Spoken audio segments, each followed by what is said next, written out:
Good evening my friends, कैसे हो आप लोग। हम लोग CI SI तथा परसेंटेज पढ़ चुके हैं। ठीक है, ये सबसे बेस्ट कॉन्सेप्ट बताया गया आपको। आज मैं स्टार्ट करने जा रहा हूँ प्रॉफिट एंड लॉस, जो CGL एंड 10+2 जो भी SSC का एग्जाम होता है ना, वो बहुत ही बड़ा टॉपिक है। ठीक है, बस हम लोग मेरे बातों को सुनना, आपको कॉन्सेप्ट को समझते चलना है। कॉन्सेप्ट को समझते चलना है। चलिए मैं स्टार्ट करते हैं profit and loss. Profit and loss, ठीक है, प्रॉफिट एंड लॉस, ठीक है, लाभ तथा हानि ये यहाँ पर पढ़ेंगे, टॉपिक पढ़ेंगे। बहुत ही इंपॉर्टेंट टॉपिक है ये, ठीक है, बहुत ही इंपॉर्टेंट टॉपिक है। ठीक है, चलिए इसमें कुछ बेसिक मैं बता दूं, ये आप लोगों को मालूम होना चाहिए। जैसे देखिए, यहाँ हम लोग यूज करेंगे क्रय मूल्य को हम CP लिखेंगे, विक्रय मूल्य CP क्या है, कॉस्ट प्राइस, ठीक है, कॉस्ट प्राइस, इसको बोलते हैं सेलिंग प्राइस।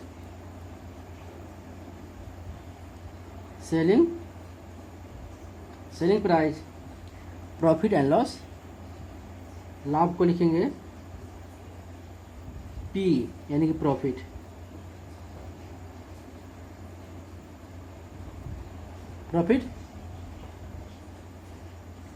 हानि को लिखेंगे L, लॉस, ठीक है। ए टर्म यूज होगा। अब जानते हो लाभ और हानि कब होता है। देखिए, लाभ कब होता है, जब कोई सामान 10 में खरीदते हो और 15 में बेचते हो। खरीदना यानी कि क्रय मूल्य, बेचना यानी कि विक्रय मूल्य। कोई सामान आप खरीदते हो ना, उसे क्रय मूल्य बोलते हैं, क्रय मूल्य पर खरीदते हो आप, और वही सामान बेचते हो, उसको विक्रय मूल्य बोलते हैं। खरीदना क्रय मूल्य, बेचना विक्रय मूल्य। देखिए, लाभ कब होता है, जब आपका SP ज़्यादा हो, जब विक्रय मूल्य ज़्यादा हो, विक्रय मूल्य ज़्यादा होनी SP माइनस CP, बैक में लिख लीजिए SP ग्रेटर देन CP, ठीक है, ये होता है लाभ कंडीशन। और हानि में क्या होता है, इसके उल्टा होता है। क्या करोगे, जब जब 10 रुपये का सामान खरीदते हो, आप 5 में बेच देते हो, 9 में बेच देते हो, तो क्या होगा, आप 10 में खरीदते हो, 9 में बेच दिए, तो हानि होगा ना, कितने का, 1 का होगा ना। इसी का देखिए CP यानी कि क्रय मूल्य माइनस विक्रय मूल्य हानि होता है, यानी कि यहाँ पे CP ग्रेटर देन SP, ठीक है। ये आपको इतना जानकारी होना चाहिए, ठीक है, और कुछ नहीं करना है इसमें, सूत्र नहीं लगाना है, बस ये आपको मालूम होना चाहिए CP SP क्या होता है, ठीक है। क्रय मूल्य को CP लिखेंगे, विक्रय मूल्य को SP। मैंने क्वेश्चन ही इंग्लिश में लिया हुआ है, ठीक है, समझ में आ जाएगा आपको। CP कॉस्ट प्राइस, SP विक्रय मूल्य में बोलूँगा ना, हिंदी में इंग्लिश दोनों में। क्रय मूल्य CP हो गया कॉस्ट प्राइस, विक्रय मूल्य SP सेलिंग प्राइस, लाभ को प्रॉफिट P से करेंगे, हानि को L लिखेंगे, लॉस। लाभ कब होता है, जब विक्रय मूल्य ज़्यादा है आपका, selling price greater than cost price, SP minus CP। हानि कब होता है, किस कंडीशन हानि होती है, जब CP less than SP, means CP minus SP, ठीक है, एक कंडीशन होता है हानि का, ठीक है। जैसे इसका बेसिक कॉन्सेप्ट बता दूं, और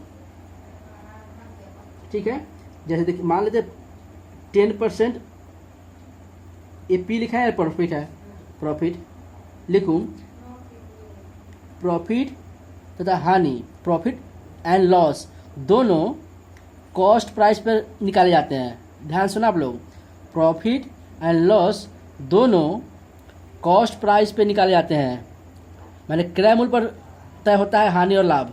जैसे 10 रुपया क्रय मूल्य है, 5 में बेच दिए, तो कितने पर का लॉस हुआ, कितने % का लॉस हुआ, 50% का, ठीक है।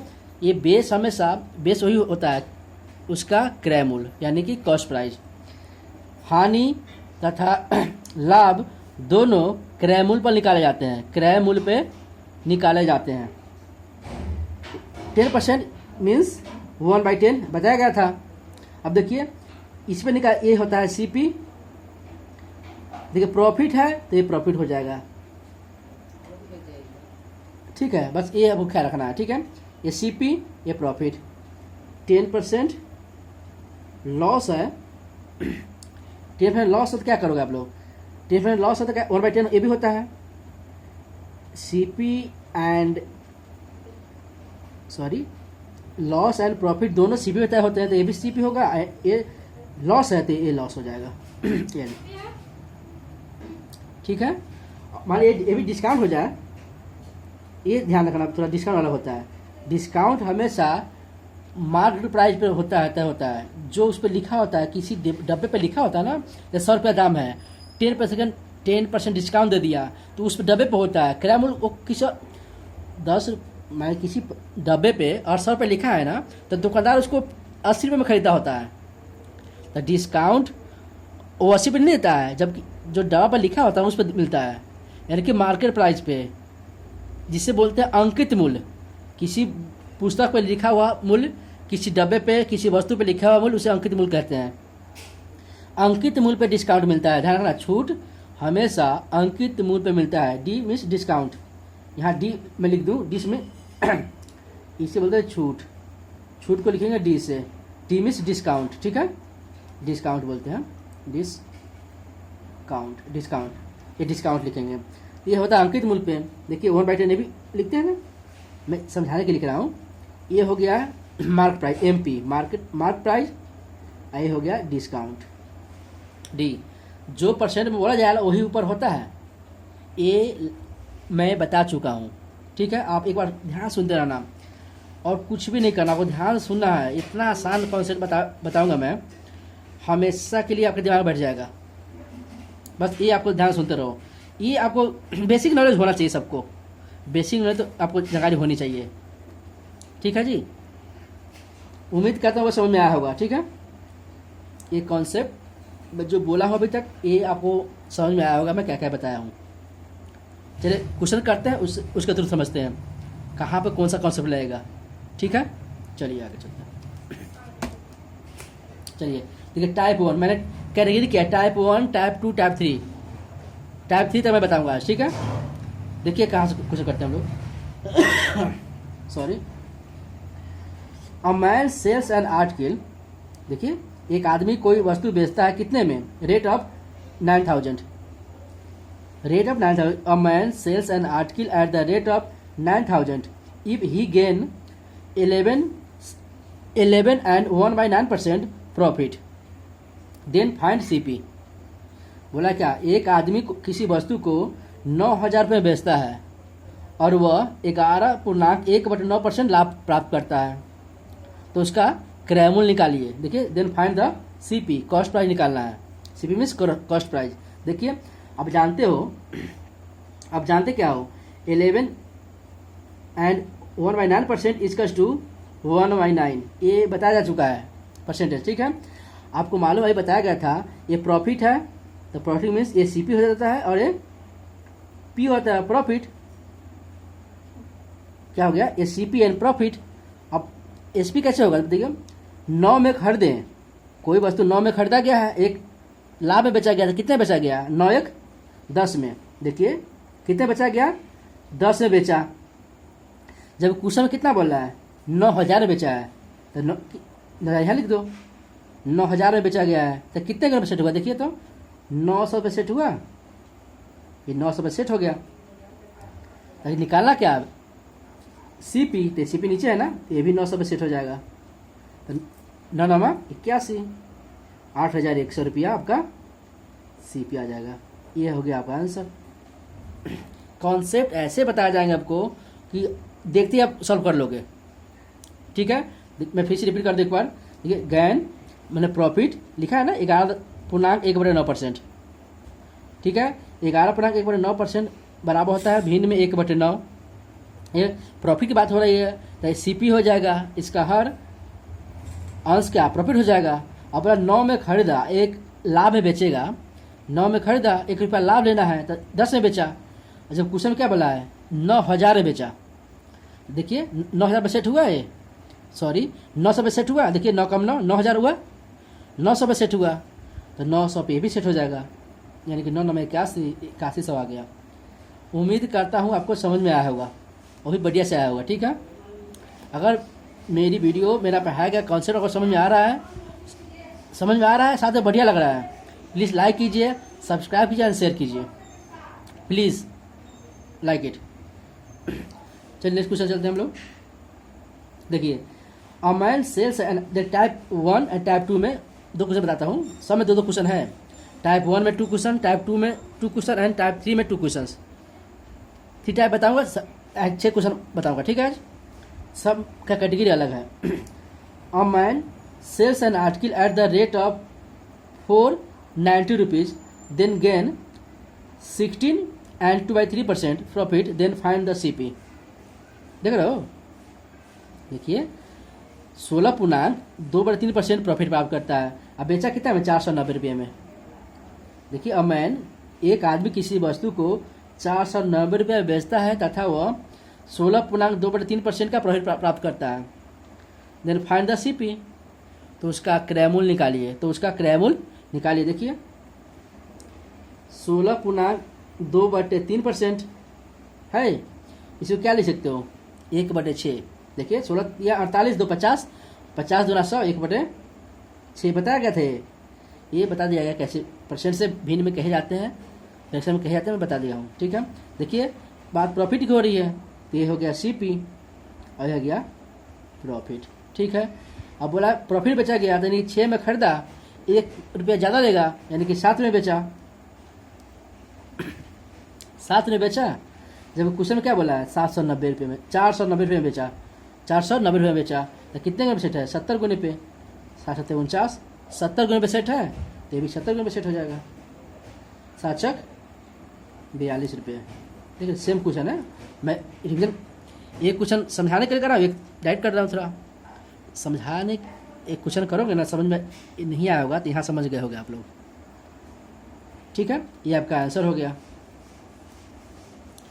उम्मीद करता हूँ ये वीडियो आपको, ये कॉन्सेप्ट आपको समझ में आया होगा, बढ़िया समझ में आ रहा होगा। ठीक है, चलिए नेक्स्ट क्वेश्चन चलते हैं टाइप 2 में। देखिए टाइप 2 में क्या है, on selling price profit percent is 12 and 1/2%, then find the actual profit percentage. Actual profit में क्या होता है, देखिए कोई आदमी सेलिंग प्राइस पे प्रॉफिट गेन कर रहा है, यानी विक्रय मूल्य पर 12.5% का प्रॉफिट प्राप्त करता है। विक्रय मूल्य पर 12.5% का लाभ होता है, तो उसका एक्चुअल प्रॉफिट परसेंट निकालना है। एक्चुअल प्रॉफिट परसेंट निकालना है।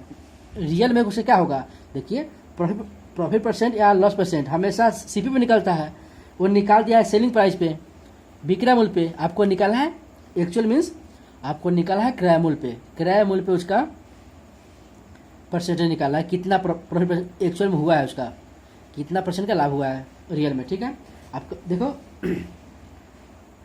12.5% है ना, 1/2 12.5% है, वो साफ बोल दिया है कि सेलिंग प्राइस पे है। देखिए 1/8 होता है, 1/8 होता है। देखिए 12 25 1/8 ये आपको बताया गया था। देखिए 12 24 25/2, 25 जगह 100, 4 8 1/8। ठीक है, अब देखिए साफ बोला इसमें क्वेश्चन में सेलिंग प्राइस पे किया गया है, यानी कि सेलिंग प्राइस है, ये है SP सेलिंग प्राइस पे, ये हो प्रॉफिट है तो प्रॉफिट ही होगा, ये प्रॉफिट है। अब देखो आपको क्या हो रहा है, बोला है प्रॉफिट हो रहा है, सेलिंग प्राइस मालूम है, तो कॉस्ट प्राइस कितना होगा। देखिए हम 8 रुपये में बेचकर 1 रुपये का लाभ प्राप्त करते हैं। 8 रुपये में बेचकर किसी वस्तु पर 1 रुपये का लाभ प्राप्त करते हैं, तो हम 7 में खरीदे होंगे ना, तभी तो 1 रुपये का लाभ होगा। देखिए हम 7 में खरीदे थे, 8 में बेच दिए, तभी तो 1 लाभ होगा। देखिए इसमें से अभी भी मैंने बताया था पीछे, CP कैसे निकलेगा बताओ। CP निकालने के देखिए SP है, 8 रुपये में खरीदा है, 8 में बेचा है, 8 रुपये बेचने से उसे 1 रुपये का लाभ होता है। बोल रहा है on selling price profit percent is 12 and 1/2%, then find the actual profit percent. जो ये परसेंट दिया है ना वो सेलिंग प्राइस पे है, आपको निकाला है कॉस्ट प्राइस पे, वही रियल प्रॉफिट परसेंट होता है। देखिए SP एंड P प्रॉफिट 8 रुपये में बेचा है तो 1 रुपये का लाभ होता है, तो उसका CP कितना होगा 7, 8 माइनस 1, इसमें से 1 घटा दिए तो SP आ जाएगा, SP 8 CP 7 आ गया। आप देखिए प्रॉफिट तो एक ही रहेगा, प्रॉफिट तो एक ही रहेगा, आप कितने पे निकलेगा 7 पे।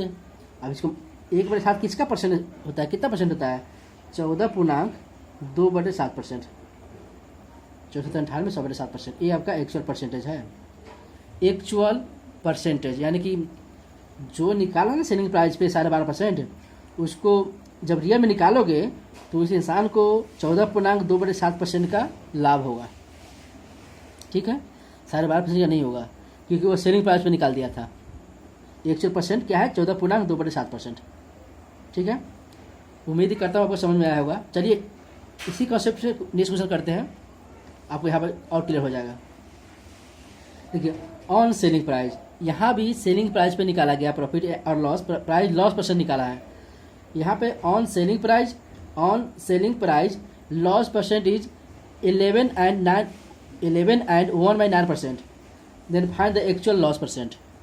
ठीक है, लॉस परसेंट किस पे निकाला है सेलिंग प्राइस पे, इतना उसको नहीं होगा जब तक आप CP पे नहीं निकालोगे ना, जब तक आप क्रय मूल्य पे नहीं निकालोगे उसको पता नहीं चलेगा कितना परसेंट का लॉस हुआ क्या प्रॉफिट। वही पूछा आपसे एक्चुअल लॉस परसेंट निकालने के लिए, यानी एक्चुअल मीन्स CP पे निकालने के लिए। देखिए 11 and 1/9% इसका टू होता है 1/9। ठीक है, अब साफ साफ बोला है कि सेलिंग प्राइस पे, तो ये SP लॉस है तो ये L है। अब देखो 9 में बेचा, 9 में किसी वस्तु को बेचने पे 1 रुपये का लाभ हो, 1 रुपये की हानि होती है। 9 में बेचने से 1 रुपये की हानि होती है तो कितने में खरीदा होगा वो 10 में खरीदा होगा ना, 9 1 10, 10 में खरीदा था यानी कि CP आ गया, CP 10 आ गया, 10 में खरीदे थे 9 में बेच दिए तभी तो 1 रुपये की हानि होगा। देखिए 10 में खरीदे 9 में बेच दिए, 10 माइनस 9 1 आया, नहीं 1 रुपये की हानि। ठीक है, हानि तो एक ही रहेगा, आप कितने में निकाल 10 पे निकालेंगे, 1/10 किसका परसेंट होता है 10%। ये आपका आंसर आ गया, ये होता है आपका 10%। ठीक है, ये हो गया आपका 10%। उम्मीद करता हूँ आपको समझ में आ गया होगा। ठीक है,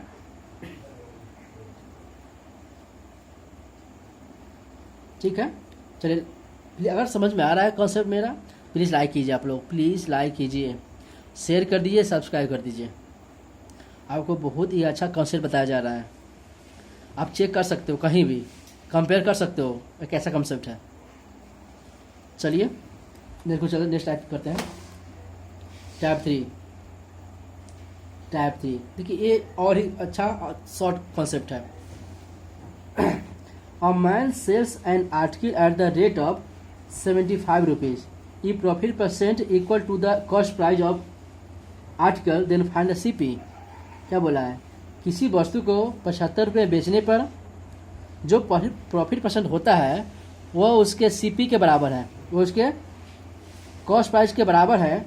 तो फाइंड द कॉस्ट प्राइस, क्या निकालना है, क्रम निकालिए। अब देखो यहाँ पे 75 है ना, यहाँ 75 को 2 भाग में बांट दीजिए। ये कॉन्सेप्ट लेंदी नहीं बता रहा हूँ, कॉन्सेप्ट बता रहा हूँ। देखिए 2 बांट दिए, ऐसे 2 भाग में बांटिए जिसका सम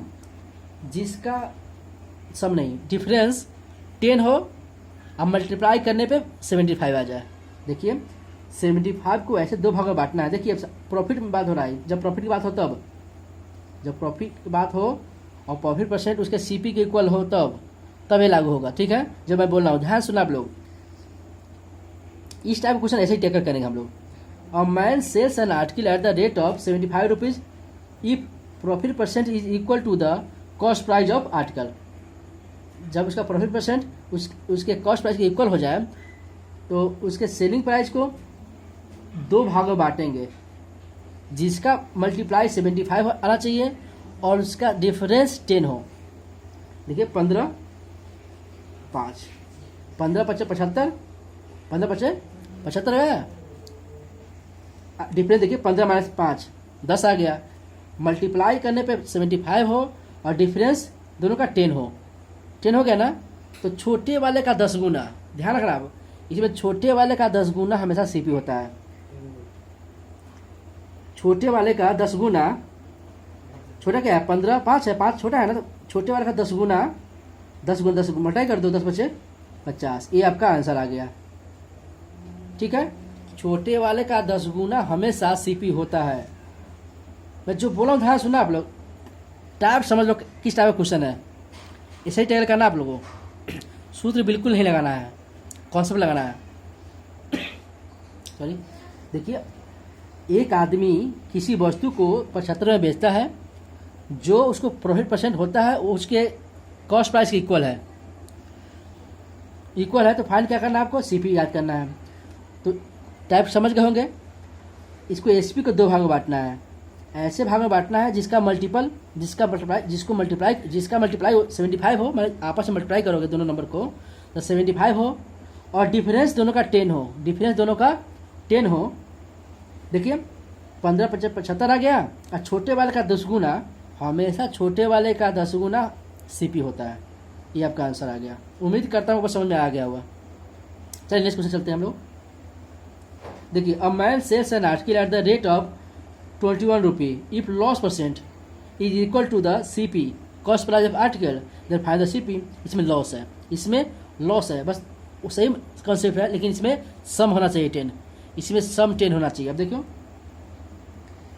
21 है, जो 2 में बांट दिए, एसपी को हम 2 भाग में बांट दिए, इसे 2 भाग में 7 और 3 में बांट दिए, 7 3 21, देखिए मल्टीप्लाई करने पे 21, और सम 10 आ रहा है कि नहीं, देखिए 7 और 3 10। ध्यान सुनना मैं क्या बोल रहा हूँ, आप क्वेश्चन को समझो किस टाइप का क्वेश्चन है, आपको ऐसे ही टेकल करना है एग्जाम में, ऐसे ही टेकल करना है, ये लिखने की जरूरत नहीं एग्जाम पे पड़ेगा। डायरेक्ट करो 15 75 50 आंसर आ गया, 7 3 21। अभी बताऊँगा ऐसा क्या आ रहा है। देखिए देखो एसपी को 2 में बांटना है, 7 3 21 गुना करने पे आ गया, दोनों का सम देखो 7 और 3 10 आ गया। ये बस थोड़ा सा अंतर है इसमें, प्रॉफिट परसेंट लॉस परसेंट में। प्रॉफिट वाले में दोनों का डिफरेंस 10 होना चाहिए, और लॉस वाले में दोनों का सम 10 होना चाहिए। बस इस बातों का ध्यान रखना आपको, इस बात का ख्याल रखना आप, ठीक है। देखिए 7 और 3 10, 7 3 21। अब देखिए इसका 2 सीपी होता है, सीपी क्या होता है, सीपी क्या होता है, 70 भी हो सकता है और 30 भी हो सकता है, दोनों का 10 गुना सीपी होता है।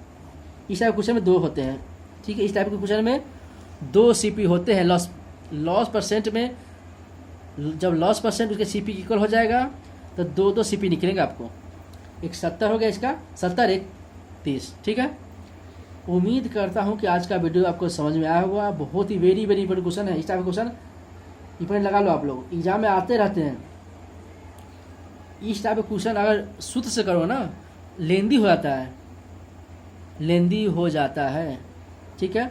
चलिए, उम्मीद करता हूँ आपको आज क्लास पसंद आया होगा तो प्लीज़ लाइक कीजिए, शेयर कीजिए, सब्सक्राइब कर दीजिए। जो पहली बार इस वीडियो को देख रहा है प्लीज़ सब्सक्राइब कर दीजिए एंड शेयर कर दीजिए। चलिए बाय, गुड नाइट, जय हिंद।